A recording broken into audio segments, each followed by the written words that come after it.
आज की वीडियो में हम लोग पढ़ेंगे एटम्स के बारे में। एटम्स क्या होता है और इसका डेफिनेशन कैसे तैयार किया गया, बाद में चल के इसका स्ट्रक्चर नेक्स्ट टॉपिक में पढ़ेंगे। इसका एक पूरा चैप्टर है। तो चलिए शुरू करते हैं। एटम क्या होता है?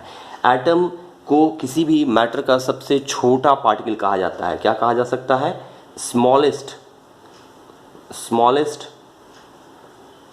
Particle of matter. और इसमें एक और ख़ास बात जुड़ा हुआ है, स्मॉलेस्ट पार्टिकल ऑफ एटम होता ही है, साथ साथ ये इनडिविजिबल होता है। इनडिविजिबल होता है, साथ ही साथ इनडिविजिबल। कहने का मतलब क्या है यहाँ? इसका मतलब ये है कि एटम वो चीज़ है जिसको कि उससे छोटा भाग में नहीं तोड़ा जा सकता है, मतलब इनडिविजिबल है, और ये अपना सबसे छोटा रूप में होता है। बात एक ही है, अलग अलग तरीके से समझने के लिए। एटम क्या है? सबसे छोटा पार्टिकल है, और इतना छोटा पार्टिकल है एटम कि इसको उससे अधिक छोटा पार्ट में डिवाइड नहीं किया जा सकता है। ये इनडिविजिबल होता है, इसे हम लोग एटम कहते हैं। एटम का जो पहला डिफिनेशन था वो जॉन डाल्टन के द्वारा दिया गया था। हालांकि और पुराने डेफिनेशंस हैं, महर्षि कनाद वगैरह और एरिस्टोटल का है, लेकिन हम लोग साइंटिफिकली अगर माने तो ये किसका दिया हुआ पहला थ्योरी है? पहला थ्योरी जो दिया गया है वो जॉन डाल्टन का है। Okay, John Dalton. तो हम लोग जॉन डाल्टन का थ्योरी पहले पढ़ेंगे। ओके, जॉन डाल्टन की थ्योरी में कितने पॉस्टुलेट्स हैं, कितने पॉइंट्स हैं, ये हम लोग सबसे पहले समझने की कोशिश करते हैं। जॉन डाल्टन की थ्योरी में 6 पॉस्टुलेट्स दिए हुए हैं, 6 पॉइंट हैं, 6 पॉस्टुलेट्स हैं जो डिफाइन करता है कि उस टाइम पे इनके हिसाब से एटम्स कैसा होता था। जॉन डाल्टन का जो सबसे पहला पॉस्टुलेट था या फर्स्ट पॉइंट था, उसको हम लोग डील करते हैं। इसमें कहा गया every matter is made up of very tiny particles. दुनिया में सारा मैटर बहुत ही छोटा छोटा पार्टिकल से मिलकर बना। अगर मान लीजिए इतना बड़ा कोई मैटर का टुकड़ा है तो इसके भीतर छोटा छोटा ढेर सारा क्या होगा? पार्टिकल्स होगा, जो अपने सिंपलेस्ट फॉर्म में होगा, इनडिविजिबल होगा। इसको इससे अधिक छोटा भाग में डिवाइड नहीं किया जा सकता है। ओके, इस तरह का छोटा छोटा पार्टिकल्स का नाम जॉन डाल्टन ने दिया एटम। आप इसे समझ सकते हैं। अगर मान लीजिए हमारे पास कोई मैटर है, ओके, ये क्या है? कोई मैटर का टुकड़ा है जो छोटा से छोटा, जितना आप खुली आंख से देख सकते हैं, इसके भीतर भी ऐसा बहुत सारा छोटा छोटा टाइनी पार्टिकल्स होगा। ये जो आप देख रहे हैं इसे हम लोग क्या कहेंगे? Tiny particle. जो कि कैसा नेचर का है? जो कि स्मॉलेस्ट तो समझ में आ रहा है, और साथ ही साथ इनडिविजिबल भी है। इनडिविजिबल भी है। इसे हम लोग क्या नाम दिए? इसे जॉन डाल्टन ने इसी ऑब्जेक्ट को, इस छोटा वाला पार्टिकल का नाम दिया एटम। ओके, जॉन डाल्टन के हिसाब से ये सबसे छोटा पार्टिकल जो था उसका नाम क्या था? एटम। चलिए अब हम लोग सेकंड पॉस्टुलेट्स देखते हैं। डाल्टन थ्योरी का जो सेकंड पॉइंट है वो क्या कहता है? डाल्टन थ्योरी का सेकंड पॉइंट कहता है atoms are indivisible which can neither be created not destroyed in a chemical reaction. ये जो फर्स्ट पार्ट में इंडिविजिबल है, ये तभी तक सही था जब तक फंडामेंटल पार्टिकल्स का खोज नहीं हुआ। इसे मैं बाद में डील करता हूँ, पहले सेकंड लाइन देखते हैं। Which means atom can neither be created not destroyed in a chemical reaction. इसका कहने का मतलब ये है कि जब आप कोई केमिकल रिएक्शन करवाते हैं, मान लेते हैं हमारे पास कोई एक रिएजेंट है ए और बी, इससे मिलकर के सी और डी नाम का कोई केमिकल रिएक्शन बनता है। इसमें कोई नया एटम का क्रिएशन नहीं हो रहा है, कोई एटम डिस्ट्रॉय नहीं हो रहा है। यहाँ ए और बी डिस्ट्रॉय नहीं हो रहा है, सी और डी नया नहीं बन रहा है। सिर्फ क्या हो रहा है? इस केमिकल रिएक्शन होने के दौरान ए से बी में रीअरेंजमेंट होता है। किसका रीअरेंजमेंट होता है? तो एटम्स का रीअरेंजमेंट होता है। किसका rearrangement? Rearrangement of atoms takes place. इसको आप हमेशा याद रखिएगा।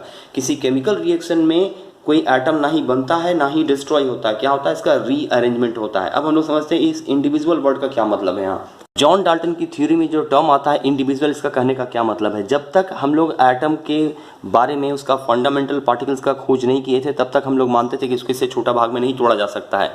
लेकिन जैसे ही पता चला कि एटम के भीतर न्यूक्लियस होता है, और इसी न्यूक्लियस में कुछ पॉजिटिव चार्ज प्रोटॉन्स होता है, कुछ न्यूट्रल न्यूट्रॉन्स होता है, और बाहर डिफरेंट ऑर्बिट में इलेक्ट्रॉन का रिवॉल्यूशन हो रहा होता है, तब जाकर के हम लोग ये समझे कि नहीं, किसी एटम को भी छोटा छोटा पार्ट में तोड़ा जा सकता है। तो ये जो इंडिविजिबल वर्ड है ये तभी तक सही था जब तक फंडामेंटल पार्टिकल्स का खोज नहीं हुआ। किसका खोज नहीं हुआ? फंडामेंटल पार्टिकल्स का। एक बार मैं लिख दूं, फंडामेंटल पार्टिकल्स क्या होता है? Fundamental particles of atom. Number 1 fundamental particle होता है आपके पास प्रोटॉन, जिस पर कि पॉजिटिव चार्ज होता है। सेकंड होता है आपका इलेक्ट्रॉन, जिस पर कि नेगेटिव चार्ज होता है। और एक और होता है जिसे हम लोग कहते हैं न्यूट्रॉन। नाम से क्लियर है, इस पर कोई भी चार्ज नहीं होता है। इसके डिस्कवरी से पहले तक हम लोग ये जानते थे कि एटम इंडिविजुअल, लेकिन इनकी खोज के बाद से हम लोगों को पता चला कि इसे छोटा भाग में तोड़ा जा सकता है, जिसका अलग अलग साइंटिस्ट ने, जैसे J Thomson, Rutherford, James Chadwick ने, सबने इसका डिस्कवरी किया है। Third point of Dalton theory कहता है atoms of a same element, ध्यान दीजिए, same element are identical, same होता है किस रिस्पेक्ट में, इन मास यानी केमिकल प्रॉपर्टीज। अगर आपके पास कोई दो डिफरेंट एलिमेंट है तो अलग अलग एलिमेंट का एटम्स अलग अलग होता है और सेम एलिमेंट का एटम सेम होता है। किस सेंस में होता है, by mass and chemical properties. Example हम ले लेते हैं, जैसे अगर हमारे पास हाइड्रोजन का एटम है या ऑक्सीजन का एटम है, हाइड्रोजन का सारा एटम चाहे आप कहीं से भी उठाकर लाइए, ये सारा का सारा एटम सब सेम होगा। किसका, सबका मास सेम होगा और क्या सेम होगा, इसका केमिकल प्रॉपर्टीज भी सेम होगा, केमिकल प्रॉपर्टीज। ओके, इस तरह से कुछ और एग्जांपल ले लिया जाए, जैसे हम लोग ले सकते हैं ऑक्सीजन का सारा एटम सेम होता है, नाइट्रोजन का सारा एटम सेम होता है, इवन हर तरह का एटम जो होता है आपस में क्या होता है, सेम होता है। किस सेंस में सेम होता है, मास में सेम होता है। इसका भी सारा नाइट्रोजन एटम का मास क्या होगा, सेम ही बताएगा, डिफरेंट नहीं आएगा, मास में सेम होगा, केमिकल प्रॉपर्टीज में सेम होगा, अदर रिस्पेक्ट में सारा properties, even all properties of the same atoms are same element of atoms are same. यहाँ इसका केमिकल प्रॉपर्टीज भी सेम ही होता है। ओके, केमिकल प्रॉपर्टीज, ये बहुत ही इंपॉर्टेंट पॉइंट है। लोग इसी थ्योरी में एक बात और कह सकते हैं, अगर सेम एटम का मास और अलग केमिकल प्रॉपर्टी सेम होता है तो डिफरेंट का डिफरेंट होना चाहिए। ये तो सीधी सी बात है। थर्ड और फोर्थ पॉइंट में ज़्यादा डिफरेंस नहीं है। आप पॉइंट नंबर 3 और पॉइंट नंबर 4 को एक दूसरे का वाइस वर्सा भी कह सकते हैं। यहाँ देखिए, atoms of same element are identical in mass and chemical properties and atoms of the different elements have a different properties. ये तो सेम ही चीज़ हुआ, अगर सेम एलिमेंट का सेम प्रॉपर्टी हो तो डिफरेंट का डिफरेंट होना ही है। अब हम लोग देखते हैं फिफ्थ पॉइंट देखते हैं। फिफ्थ पॉइंट कहता है atoms combines in the ratio of the small whole number. कोई भी एटम जब कंबाइन होता है तो वो स्मॉल होल नंबर के रेशियो में कंबाइन होता है। अगर आप एलिमेंट लेते हैं ए और बी तो ये कंबाइन होके ए बी बनाता है, या ये AB2 बनाएगा या AB3 बनाएगा, लेकिन ये सिंपल होल नंबर में रहेगा। इसका जो रेशियो होगा वो सिंपलेस्ट होल नंबर रहेगा। ओके, अब हम लोग देखते हैं 6 point. The relative number and types of atoms are constant in a given compound. Relative number and types of atoms are constant in compound, given compound. इसका कहने का मतलब क्या होता है, इसका मतलब है कि अगर आपके पास वाटर मॉलिक्यूल है तो हमेशा जब भी वाटर मॉलिक्यूल होगा उसके पास हाइड्रोजन और ऑक्सीजन से ही बनेगा, और ये भी फिक्स रहेगा कि हमेशा हाइड्रोजन का 2 मॉलिक्यूल्स 2 एटम और ऑक्सीजन का 1 एटम से ही वाटर मॉलिक्यूल बनेगा। अब दूसरा एग्जाम्पल भी ले सकते हैं।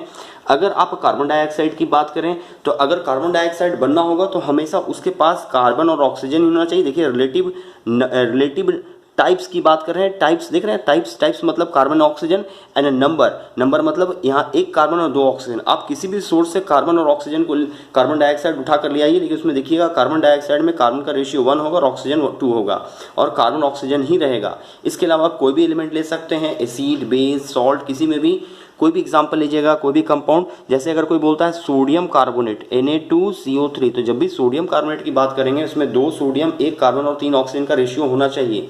अगर हम लोग सल्फ्यूरिक एसिड की बात करें H2SO4 की, तो इसमें 2 हाइड्रोजन 1 सल्फर और 4 ऑक्सीजन होना ही चाहिए। इसका मतलब किसी गिवन कंपाउंड में, देखिए गिवन कंपाउंड में relative number and types of atoms always constant होगा, हमेशा कांस्टेंट होगा। ओके, ये हो गया हमारा डाल्टन्स एटॉमिक थ्योरी।